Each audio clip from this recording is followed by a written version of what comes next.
Okay, next we have Duke, who was like this probably the biggest surprise of the ACC a year ago. 9-4 in Mike Elko's first year. Did a really great job. I think their win total was like 3.5 or something like that, and they win 9 games. Their win total this year is 6 or 6.5, and they did have quite a bit of turnover luck last year, which is probably some of the reason for that. But still, like they were clearly better than anticipated last year, even considering turnover luck. Riley Leonard is, I think most people would say, the number 3 quarterback in the ACC, which is impressive. Like nobody knew about this guy a year ago, and he put it in a really good year. One of Sure. their receivers, Jalen Calhoun, is really good. One of the better ones in the conference that no one has ever heard of. And yeah, I was just really impressed by what the job Mike Elko did coming into a program that kind of felt like, I don't know, like they were just dead in the water.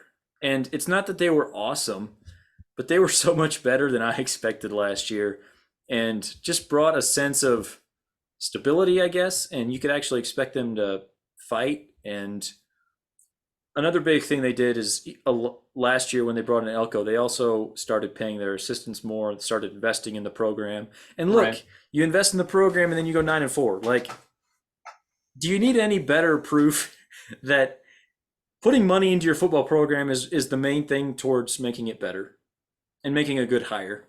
Like, do those things, nail your Right. hire, and put Yeah. money in the program, and you'll be fine. When you look at Duke's schedule for this year, and I don't know if you have much. Duke has a rough schedule. You Hmm. week one is Clemson. They catch Notre Dame at home. You go on the road at Florida State. You also play on the road at North Carolina. You get Pitt at home. Those are tough games. Like those are tricky Mm-hmm. games. I still have Duke going over. I Wow. I, I like Duke. Yeah, I'm a fan. I bought in a little bit with Elko. I think he okay. So clearly he was doing something right there. Like it wasn't just the money that was spent, right? Like they Mm-hmm. overall that team played above their talent. Like right, like they clearly exceeded all expectations last year. I think they'll continue. I think 6.5, which is the number. It feels yeah, I can get considering you a that they 6, by the way. six is great. They won 9 last year. You know what I'm Mm-hmm. saying? Like, like they did a lot of winning. By the way, they were 10-3 against the spread last year, overall. Wow. So like that's at a 76, almost a 77% clip. You love that. Let's keep betting on Duke. Gonna ride the hot hand. Let's go over. All right, we finally have another disagreement. Um, I'm gonna go under the 6.5. You can go over the 6. I I do think their schedule is pretty tough. It's all the things you said. Yeah, I could definitely see them going over again. But and here's what I'm not saying. I'm not saying that they're going to fail or anything like that. I think if they go 6-6 this year, considering where they were 2 years ago, like that's still a good job by Mike Elko, and they happen to take teams by surprise and in his first year, and teams will be a little more prepared for them this year.